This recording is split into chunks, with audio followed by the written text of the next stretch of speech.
السلام علیکم۔ ناول جھیل کنارے کنکر، ایپیسوڈ نمبر 6۔ ایئرپورٹ سے گاؤں تک اپنے شاندار استقبال پر ثانیہ عباس نے جیسے خود کو سنبھالے رکھا ہی تھا، وہی جانتی تھی مگر کب تک۔ رات کی تاریکی میں تنہائی میسر آتے ہی ضبط کے سارے بندھن جیسے ٹوٹ گئے تھے۔ کیا ضروری تھا کہ 5 سال کے طویل عرصے کے بعد وطن واپسی پر وہ شخص یوں غیر متوقع طور پر بالکل اچانک اس کے سامنے آتا؟ کیا ضروری تھا کہ دل میں دبی ہوئی راکھ کو پھر سے ہوا ملتی؟ وہ سونا چاہتی تھی مگر نیندوں کے قافلے تو عرصہ ہوا اس سے روٹ چکے تھے۔ گزرے پچھلے 5 سالوں میں ایک دن بھی ایسا نہیں تھا جب وہ شخص اسے یاد نہ آیا ہو۔ گو پچھلے 5 سالوں میں اس نے زندگی کو بہت سیٹ کر لیا تھا، اسے جینے کے ڈھنگ آ گئے تھے، مگر پھر بھی اندر کہیں ایک خلا تھا جو پر ہونے کا نام ہی نہ لے رہا تھا۔ اس کے دونوں بچے اب بڑے ہو گئے تھے۔ انگلینڈ جیسے ایڈوانس ملک میں پرورش پانے کے باوجود وہ اپنے باپ کو یاد کرتے تھے۔ کیا کیا نہیں ہو گیا تھا گزرے 5 سالوں میں۔ اس کے کزن اشر حسین نے بارہا اسے شادی کی پیشکش کی تھی، مگر وہ بھلا اب ایسے کسی پوزیشن میں رہی ہی کہاں تھی۔ دل تھا کہ ٹوٹ پھوٹ کر بکھر جانے کو بےتاب ہو رہا تھا۔ سرسراتی ہوا کے سر جھونکے جیسے سانس لوٹ لینے کو مچل رہے تھے۔ وہ بیڈ سے اٹھ کر کھڑکی کے قریب آ گئی۔ آنسو تھے کہ بے دریغ بہتے ہی چلے جا رہے تھے۔ وہ اسے سوچنا نہیں چاہتی تھی، مگر وہ اس کی سوچوں میں آنے کے لیے بھلا اس کی مرضی کی پابند ہی کہاں تھی۔ رات دن سوتے جاگتے اس کا جب دل چاہتا وہ بے دھڑک اس کی سوچ کے در وا کرتے، اس کے تصورات کی دنیا میں چلا آتا تھا۔ اس وقت بھی ایسا ہی ہوا تھا۔ ظاہر ملک کی یاد بہت بے رحمی سے اس کی سوچوں کے تمام در وا کرتی اس کے تصور میں چلی آئی تھی۔ ظاہر ملک ان دنوں شہر میں تھا۔ ثانیہ عباس اپنی ماں کے ہاتھوں بے حد مجبور ہو کر اس روز چیک اپ کروانے کے لیے اسپتال آئی تھی۔ اس کی ماں نے اس سے وعدہ کیا تھا کہ وہ اس کا ابارشن نہیں کروائیں گی، مگر چیک اپ ضروری تھا۔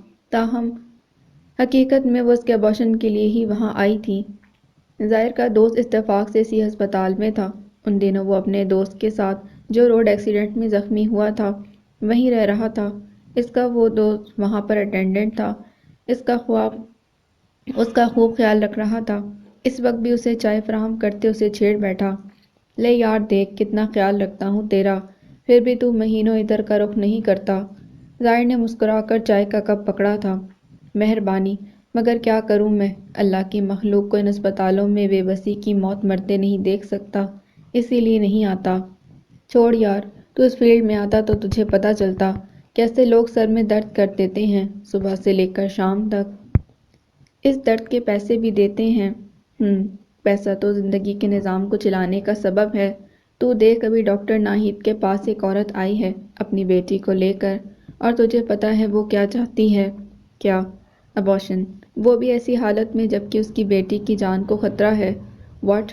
ہاں یار، یہاں صبح سے شام تک پتہ نہیں کیسے کیسے تماشے ہوتے ہیں۔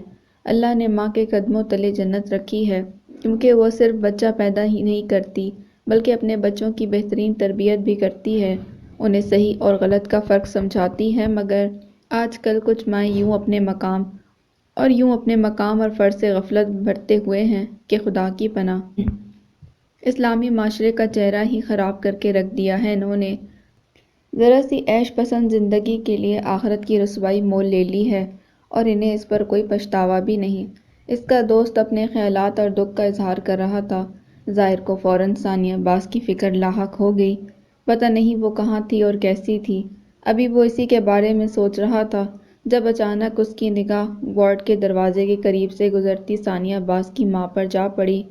صرف ایک ملاقات کے باوجود اس نے فوراً انہیں پہچان لیا تھا۔ مسز عباس اور یہاں؟ وہ چونکا ہی نہیں بلکہ حیران رہ گیا۔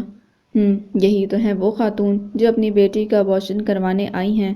اس کے دوست کی نگاہ بھی اس کی نظروں کی تقلید میں مسز عباس پر جا پڑی تھی، تبھی اس نے اس کی معلومات میں اضافہ کرنا ضروری سمجھا۔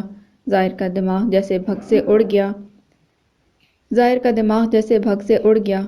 کسی اسپرنگ کی طرح وہ اپنی جگہ سے اٹھا اور فوراً مردانہ وارڈ سے باہر نکل آیا۔ ثانیہ سر جھکائے ڈاکٹر ناہید کے کمرے میں بیٹھی تھی، تاہم ڈاکٹر ناہید اور مسز عباس دونوں ہی وہاں موجود نہیں تھیں۔ تبھی بے حد مشتعل انداز میں اس نے ثانیہ کا بازو پکڑا اور پھر بنا کسی نتیجے کی پرواہ کیے اپنے ساتھ کھینچتے ہوئے اسپتال سے باہر لے آیا۔ ثانیہ تو جیسے کسی ٹرانس کی کیفیت میں تھی۔ اس کے وہم و گمان میں بھی نہیں تھا کہ ظاہر ملک یوں اس طرح اسے ڈھونڈ نکالے گا۔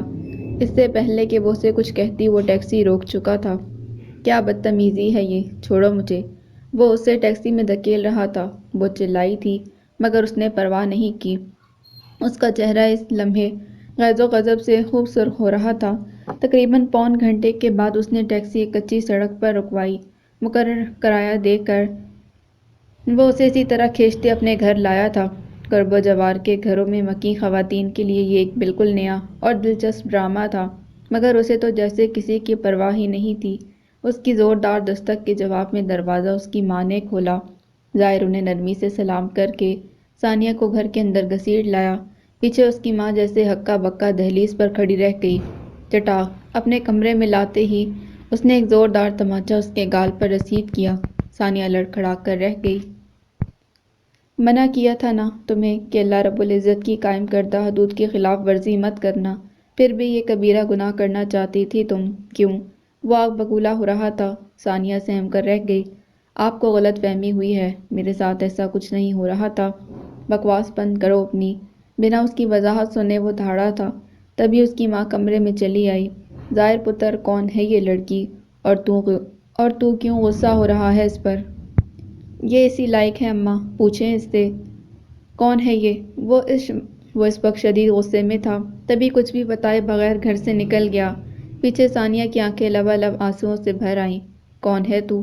ظاہر کی ماں حیران سی اس کے قریب آئی تھی۔ تبھی ثانیہ نے سر جھکا کر آنسو پوچھتے ہوئے اپنی اور ظاہر کی تمام کہانی ان کے گوش گزار کر دی۔ یہ کیا کہہ رہی ہے تو؟ تمام حقیقت جاننے کے بعد وہ حیران ہی تو رہ گئی تھی۔ رات میں ظاہر کی واپسی خاصی لیٹ ہوئی تھی۔ ثانیہ تب تک بھوکی پیاسی اسی کمرے میں پڑی رہی، تاہم وہ اپنی ماں اور باپ کی عدالت میں پیش ہو گیا تھا۔ بہت دیر کے بعد اس کے کمرے میں وہ آئی۔ ثانیہ اسے دیکھتے ہی اٹھ بیٹھی۔ میری ماں پریشان ہو رہی ہوگی، تمہیں خدا کا واسطہ مجھے ان کے پاس چھوڑاؤ پلیز۔ میری ماں پریشان ہو رہی ہوگی، سوچنا بھی مت، اس کی التجا پر سکون سے کہتے ہوئے اس کے پہلو میں ٹک گیا۔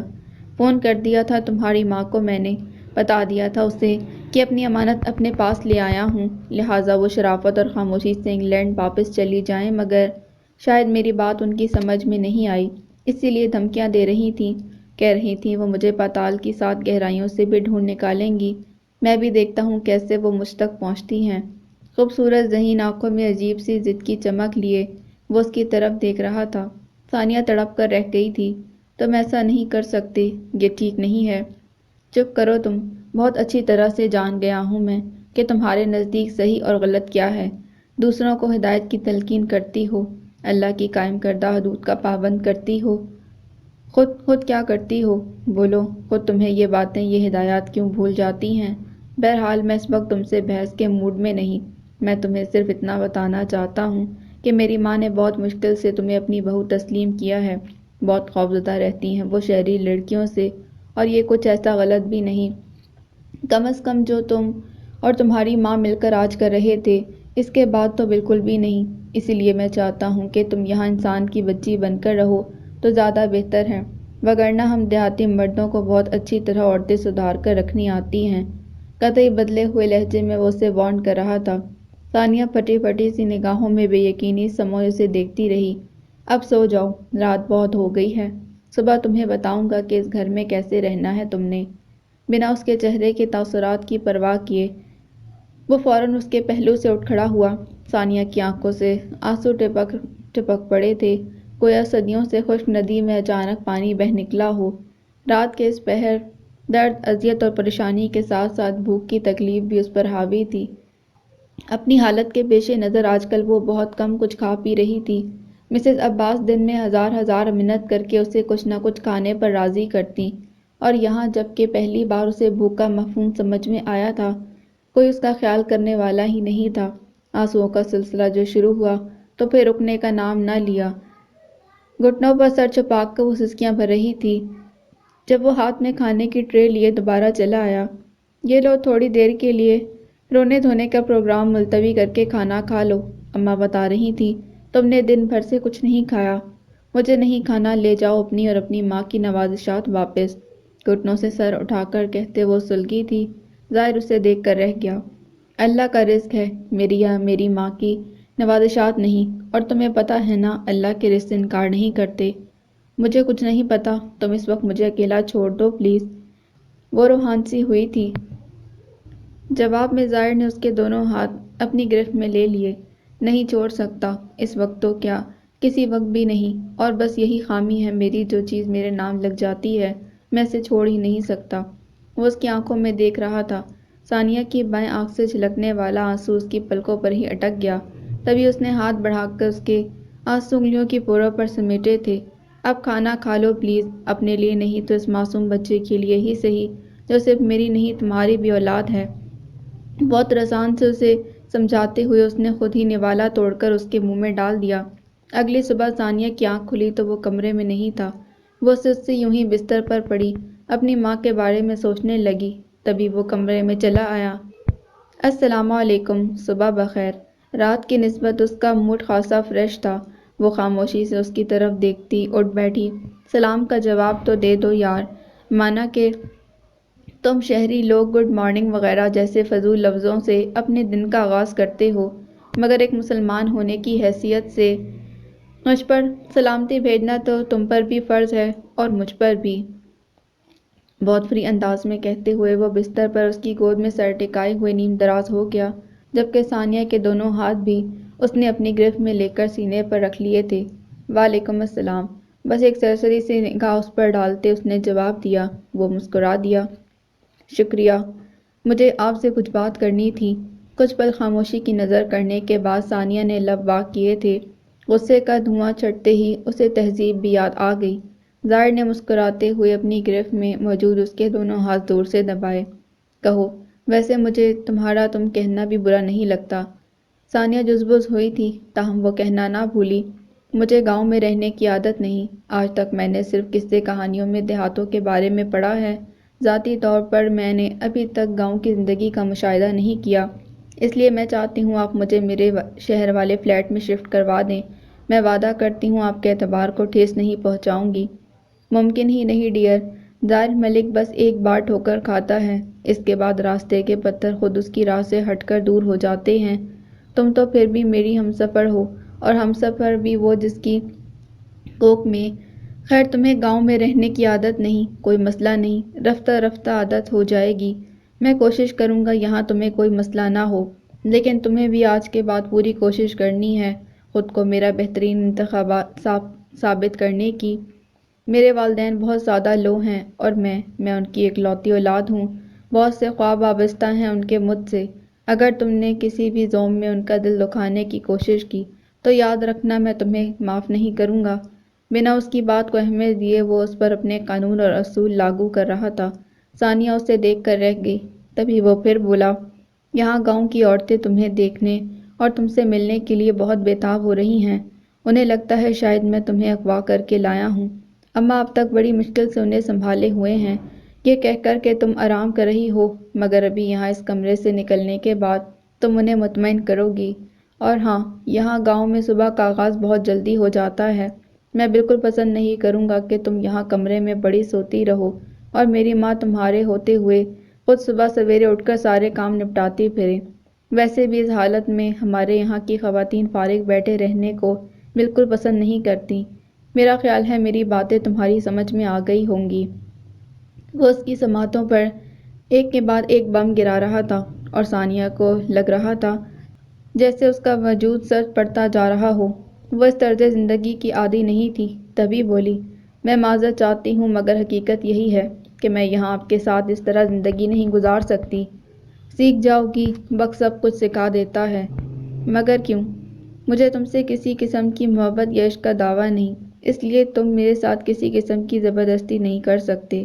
کرنا چاہتا بھی نہیں۔ تم شاید بھول رہی ہو ثانیہ بات کہ مجھ سے نکاح کا فیصلہ اور ضد تم نے کی تھی، میں نے نہیں۔ تم چاہتی تو بڑی عدالت میں چلا کر کہہ سکتی تھی کہ میں تمہارے ساتھ زیادتی کر رہا ہوں، زبردستی تعلق جوڑنا چاہ رہا ہوں، مگر تم نے ایسا نہیں کیا۔ الٹا ایک رات میرے ساتھ گزارنے کے بعد تم نے اپنا تمام سامان بھی اپنی مکمل رضامندی سے میرے حوالے کر دینا چاہا۔ کیا کیا تھا وہ سب بولو۔ مان لیتا ہوں کہ میں تمہارے لیے ناپسندیدہ شخص ہوں، مگر ناپسندیدہ شخص کو تمہاری عادت ہو گئی ہے۔ اس محبت کا دعویٰ نہیں کرتا، مگر زبردستی کسی تعلق کو گھسیٹے رکھنے کا حامی بھی نہیں ہوں۔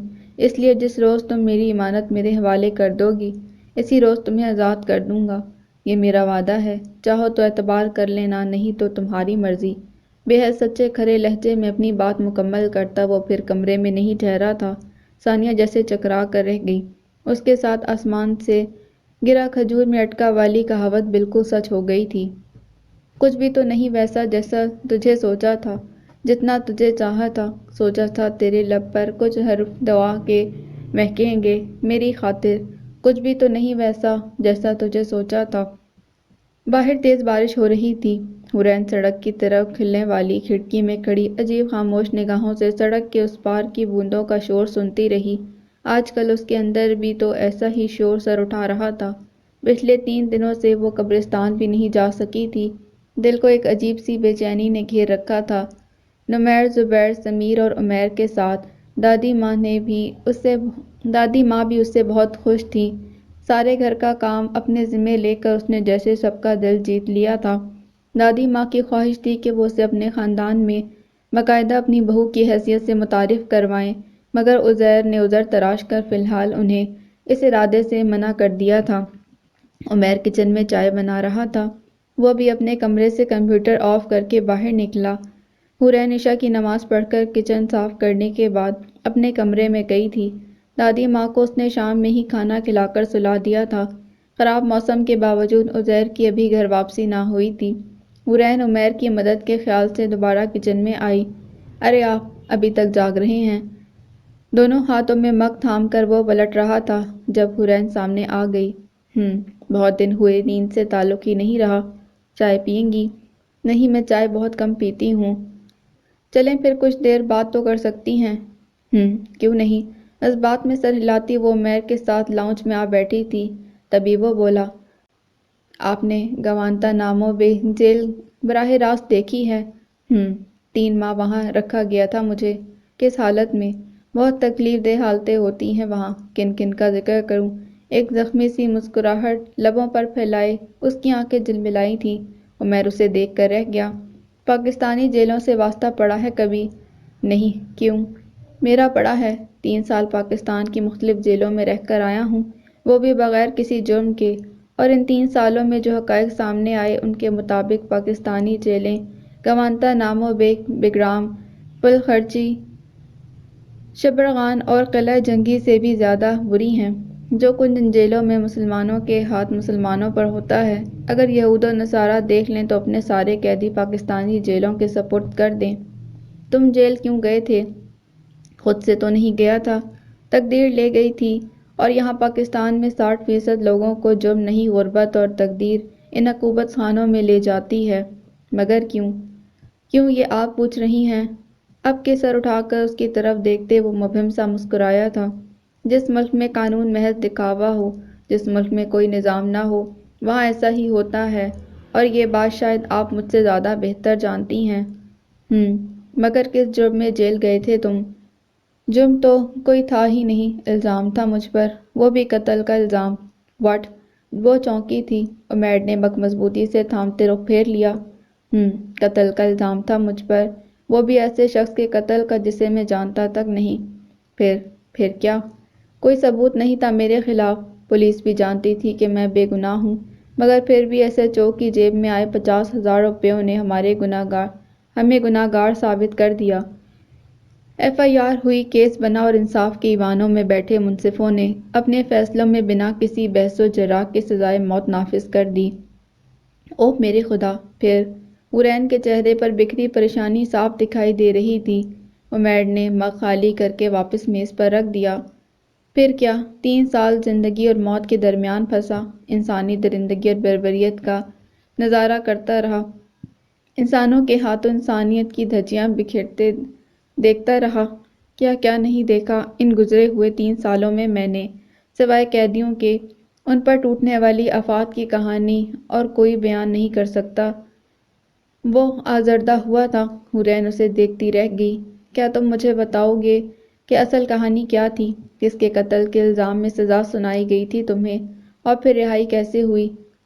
وہ ایک ساتھ سب جان لینا چاہتی تھی۔ عمیر بے کل سا اٹھ کر ٹیلی ویژن کے سامنے جا کھڑا ہوا۔ یہاں پاکستان میں 50% سے زیادہ انسانوں کی تقدیر کے فیصلے تھانے کی حدود میں ہوتے ہیں۔ اے ایس آئی اور ایس ایچ او اگر چاہیں تو خطرناک سے خطرناک مجرم کو بھی مکھن میں بال کی طرح نکال کر صاف بچا لیتے ہیں، اور اگر کسی کا ان کے ساتھ کمپرومائز نہ ہو سکے تو پھر دودھ کا دھلا بھی سنگین سے سنگین مقدمے کی بھیٹ چڑھ کر بدترین موت کرنے والا بن جاتا ہے۔ یہی تھانہ کلچر ہے ہمارا، یہی سسٹم ہے اس ملک کا۔ میں نے خود اپنی نگاہوں سے سینکڑوں بے گناہوں کو اسی نظام کی بھیٹ چڑھ کر سولی پر لٹکتے دیکھا ہے، اور آپ کو پتہ ہے ان کی آخری خواہش کیا تھی؟ اس ملک کے نظام کو تبدیل کیا جائے، یہاں صحیح معنوں میں اسلامی قانون نافذ کیا جائے، مگر جس ملک کا کوئی نظام نہ ہو وہاں آخری خواہشیں بھی کہاں پوری ہوتی ہیں؟ تبدیلیاں اتنی آسانی سے تو نہیں آتی نا۔ ایک لمحے کے لیے وہ سانس لینے کو رکا، پھر حورین کی طرف دیکھتے بولا، ہمارا جو تھانہ کلچر ہے نا، وہاں آپ کسی بھی بے گناہ سے بے گناہ انسان کو ذرا سے تعلق یا پیسوں کا استعمال کر کے کسی بھی وقت پھنسا سکتی ہیں۔ کوئی مشکل نہیں، کسی کے خلاف جھوٹی ایف آئی آر کٹوانا، قیمتی زندگیوں کے فیصلے چند روپیوں میں ہو جاتے ہیں۔ میرا اور شہزاد کا فیصلہ بھی یوں ہی ہو گیا تھا۔ شہزاد کون؟ دوست تھا میرا، یہیں قریبی گاؤں میں رہتا تھا، بے حد ذہین، خوددار اور ہوشیار لڑکا تھا۔ بہت محبت تھی اسے اپنی زمین سے۔ گاؤں کا نمبردار اس سے اس کی زمین ہتھیانا چاہتا تھا، مگر وہ بیچنے پر آمادہ نہیں تھا۔ نمبردار جانتا تھا کہ وہ پڑھا لکھا لڑکا ہے، آسانی سے قابو میں نہیں آئے گا۔ تبھی اس نے وہی مکرانہ چال چلی جو اس ملک کی در فطرت دیہات میں آئے دن یہ نمبردار اور چودھری کرتے رہتے ہیں۔ کیسی چال؟ حورین کے پوچھنے پر اس نے گہری سانس بھری۔ اندھے قانون کی چال؟ کیا مطلب؟ میں سمجھی نہیں۔ سمجھ جائیں گی۔ شہزاد کو بچانے کے لیے نمبردار نے اپنے ایک ملازم کو بے قصور موت کے گھاٹ اتار کر الزام شہزاد پر ڈال دیا۔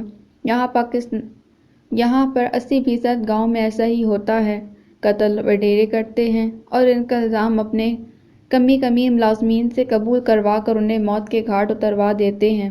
کوئی انکار کرے تو اس کے سارے خاندان کو دشمنی کی بھیٹ چڑھا دیتے ہیں۔ میں چونکہ اس کا قریبی دوست تھا، لہٰذا میرا نام بھی ایف آئی آر میں لکھوا دیا گیا۔ ہمارے ملک میں یہ عام روٹین ہے، اگر کوئی ایک بندہ بھی قصوروار ہو تو مدعی پارٹی اس گھر کے تمام مردوں کے نام لکھوا دیتے ہیں، اور یوں قطعی بے قصور بھی سزا کی بھیٹ چڑھ جاتے ہیں۔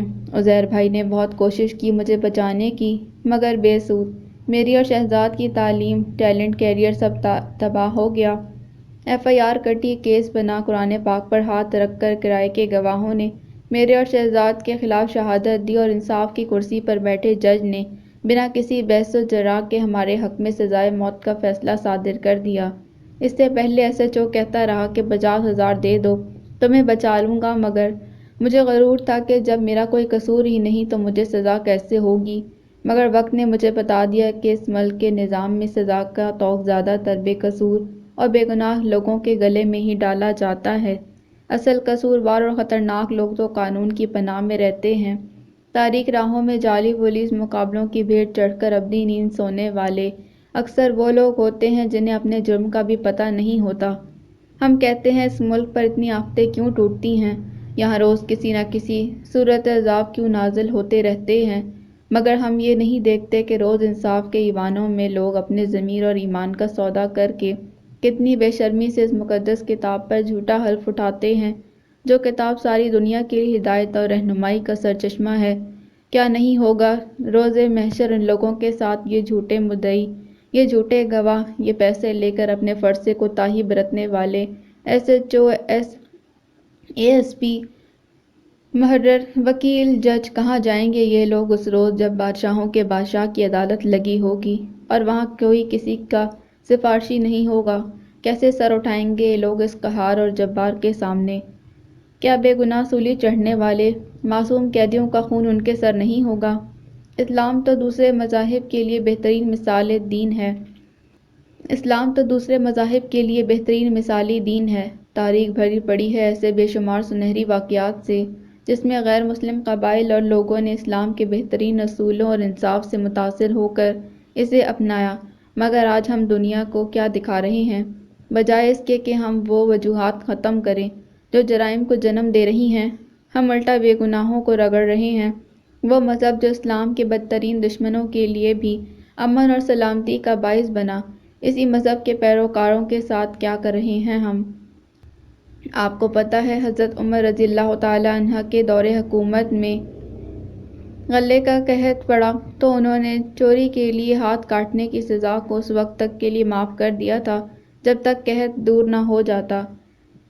وہ عمر کے جن کا کیا فیصلہ اوپر آسمان پر سراہا جاتا، مگر کتنے افسوس کی بات ہے کہ ہم نے آج ایسی انمول اور گراں قدر ہستیوں کا اتباع کرنے کی بجائے اپنی زندگیوں کو انہی شرمناک اصولوں کے سپرد کر دیا جو منحوس انگریز ہمارے لیے چھوڑ کر گئے۔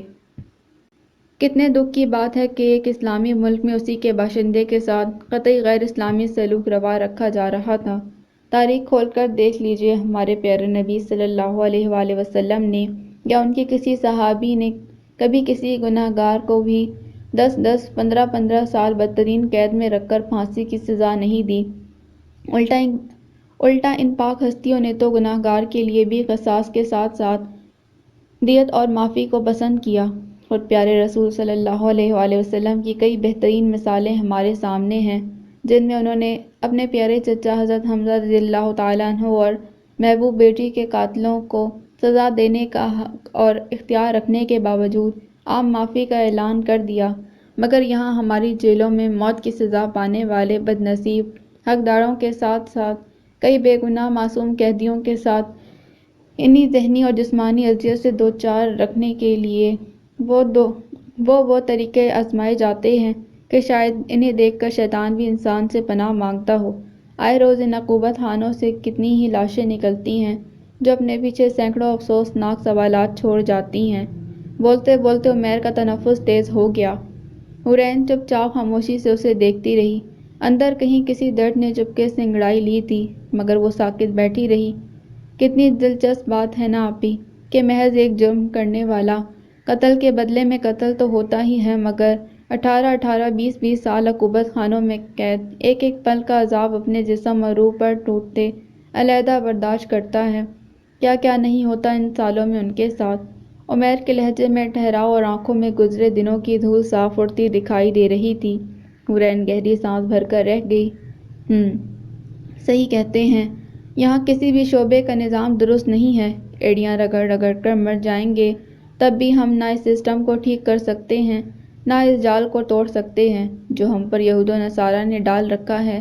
یہی تقدیر ہے اس ملک کے باشندوں کی کہ وہ بے قصور مارے جائیں اور کوئی ان کے لیے آواز اٹھانے والا نہ ہو۔ بہرحال شہزاد کا کیا بننا تھا؟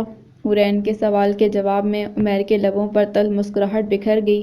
جس ملک کا آئین اور قانون نہ ہو وہاں بے بس غریب لوگوں کے ساتھ کیا بنتا ہے؟ آپ کے ساتھ کیا بنا؟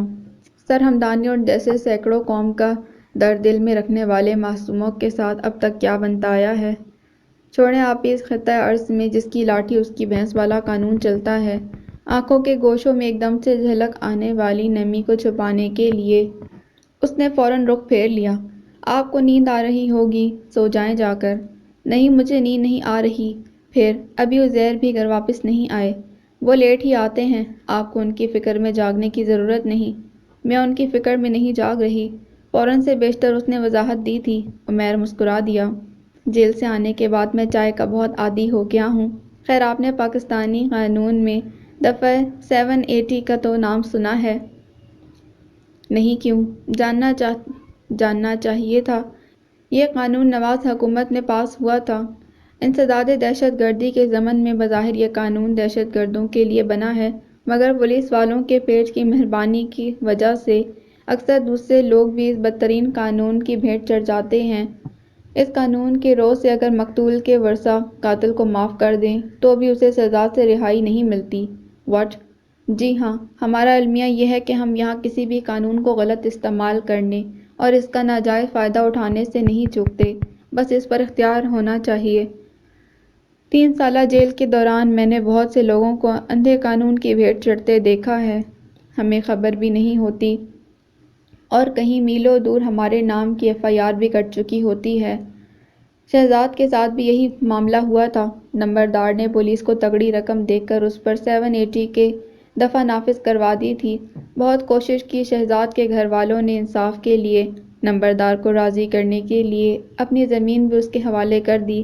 زمین ہتھیانے کے بعد نمبردار نے راضی نامہ لکھ کر دے دیا، جس پر سپریم کورٹ نے مجھے اور شہزاد کو قتل کے کیس سے بری کر دیا۔ مگر شہزاد چونکہ سیکشن 80A کی دفعہ نافذ تھی تو قتل کے کیس سے باعزت بری ہونے کے باوجود فاضل جج نے اس کی سزا برقرار رکھی۔ بہت احتجاج ہوا، اپیلیں کی گئیں۔ اس وقت کے جیل کے نیک دل سپرنٹنڈنٹ نے بھی تعاون کیا۔ شہزاد کے گھر والوں کے ساتھ نہ صرف یہ بلکہ اس نیک دل انسان نے جیل سے مختلف جگہوں پر انصاف کے حصول کے لیے درخواستیں بھجوا دیں، مگر کسی بھی جگہ پر سنوائی نہیں ہوئی۔ سب نے یہی کہا قانون بنا ہے تو اس کا احترام بھی ہونا چاہیے، خواہ وہ شخص اپنے جرم سے باعزت بری ہی کیوں نہ ہو گیا ہو۔ 3 بار ڈیٹ فکس ہوئی۔ شہزاد اور اس کے گھر والے پاگل ہونے کو تھے کہ اگر ہمارے بچے کی جان نہیں بچنی تھی تو ہمیں اپنی زندگی بھر کی پونجی لٹا کر نمبردار سے راضی نامہ کرنے کا کیا فائدہ۔ جیل کے سپرنٹنڈنٹ نے کہا کہ چاہے اسے معطل کر دیا جائے مگر وہ ایک ناجائز قتل کا گناہ اپنے سر نہیں لے گا۔ تب اوپر سے ٹیمیں بھیجی گئیں، مگر سپرنٹنڈنٹ کے کردار پر آفرین ہے کہ اس نے شدید دباؤ کے باوجود سزا پر عمل درآمد نہیں ہونے دیا اور افسران کو یہ سوچنے پر مجبور کر دیا کہ وہ بہت غلط کر رہے ہیں۔ بے شک ایسے ہی لوگوں کے لیے جو اپنے فرض سے غداری نہیں کرتے آخرت کی راحت ہے، مگر شہزاد کو انصاف نہیں ملا۔ ہر جگہ انصاف کے حصول کے لیے سر پھوڑنے کے بعد بالآخر وہ پاگل ہو گیا اور آج تک پاگل پن میں جیل کاٹ رہا ہے۔ یہ ہے اس ملک کا نظام اور یہاں کا اندھا قانون، وہ بدترین اور اندھا قانون جس کی بھیٹ سے بے گناہ غریب اور کمزور لوگ چڑھتے ہیں۔ بااثر اور امیر لوگوں کے لیے تو یہ کسی کھیل تماشے سے کم نہیں۔ رخ پھیرے وہ بہت دل گرفتگی سے کہہ رہا تھا۔ حورین رنجیدگی سے اس کی طرف دیکھتی رہ گئی۔ آپ کو دکھ ہے کہ آپ کے ساتھ بے گناہی کے باوجود ایک غیر ملکی ظالم آفیسر نے غیر انسانی سلوک کیا، صرف اس لیے کہ آپ مسلمان اور پاکستانی تھیں۔ مگر میں آپ کو بتاتا ہوں یہاں اپنے ملک میں بااختیار لوگ بے بس لوگوں کے ساتھ کس حد تک جا کر غیر انسانی سلوک کرتے ہیں۔ پل پل بدترین موت کا انتظار کرنے والے قیدیوں کے ساتھ خوفناک اندھی کوٹریوں میں کیسے انسانیت کی دھجیاں بکھیرتے ہیں، ہر لمحہ کیسے ان کو ذہنی اور جسمانی ٹارچر کر کے پاگل پن کی بے رحم موت کے سپرد کرتے ہیں۔ میں جانتی ہوں عمیر، بہت حد تک اندازہ ہے۔ نہیں، آپ نہیں جان سکتی، سوائے ان قیدیوں اور ان کے خدا کے اور کوئی نہیں جان سکتا کہ وہاں کیا ہوتا ہے۔ دوسرے لوگوں کے سامنے اگر ایسی کوئی بات آتی ہے تو وہ یقین ہی نہیں کرتے، کر بھی لیں تو یہی سمجھتے ہیں کہ ضرور کسی قصور کی سزا ہی ملی ہوگی، مگر ہمیشہ ایسا نہیں ہوتا۔ میں جانتی ہوں عمیر، میرا خود ایسے حالات سے براہ راست واسطہ پڑا ہے۔ میں جانتا ہوں اور میں یہ بھی جانتا ہوں کہ جو باتیں میں کر رہا ہوں وہ بہت سے لوگوں کے نزدیک محض فضول باتیں ہیں۔ بہت سے لوگ تو ان پر کان دھرنا اور انہیں سننا بھی گوارا نہیں کرتے، اور یہی بے حسی ہمارا المیہ ہے جس کا جواب دہ ہمیں ہونا ہے۔ ہمیں اپنے ہی جیسے انسانوں کے ساتھ انسانیت سے گر کر ہونے والے سلوک پر۔ بہرحال ابھی جو بات میں آپ کو بتانے جا رہا ہوں مجھے اس کا بہت دکھ ہے کیونکہ یہ بدترین ظلم ہے۔ بہرحال بہت پرانی بات نہیں ہے، یہ میرا کیس ان دنوں فائنل مراحل میں تھا۔ جیل کے حکام نے ہمیں اس روز جو چاول کھانے کے لیے دیے تھے وہ کسی طور کھانے کے قابل نہیں تھے۔ یہاں میں آپ کو یہ بتا دوں کہ حکومت جیل حکام کو یومیہ فی قیدی 200 سے 300 روپے دیتی ہے، مگر قیدی کو بمشکل 30 سے 40 روپے کا کھانا بھی نہیں ملتا۔ جیل کا باورچی 60-70 ہزار روپے خرچ کر کے یہ ڈیوٹی سنبھالتا ہے اور پھر جو راشن آتا ہے اس کی تقسیم ہوتی ہے، قیدی کے لیے کچھ بھی نہیں بچتا۔ دوسری دنیا کے اس نیم پاگل لوگوں کو جو کھانا تیار کر کے دیا جاتا ہے اس کی تیاری کچھ اس طرح سے ہوتی ہے کہ ایک دیگ میں پانی ابال کر اس میں وہ دال، سبزی یا گوشت ڈال دیا جاتا ہے جو پکانا مقصود ہوتا ہے، پھر برائے نام نمک مرچ چھڑک کر گھی کی جگہ ایک جگہ بھرا بدبودار تیل ڈال دیا جاتا ہے جو ڈرموں کی صورت وہاں پڑا ہوتا ہے۔ جس روز کسی مجسٹریٹ یا اعلیٰ افسر نے چکر لگانا ہو اس روز ذرا بہتر کھانا دیا جاتا ہے، وگرنہ روز ایسا ہی کھانا دیا جاتا ہے کہ انسان دیکھ کر ہی پیچھے ہٹا دے۔ اس روز بھی ایسے ہی چاول دیے گئے تھے، جس پر سب قیدیوں نے احتجاج کر دیا۔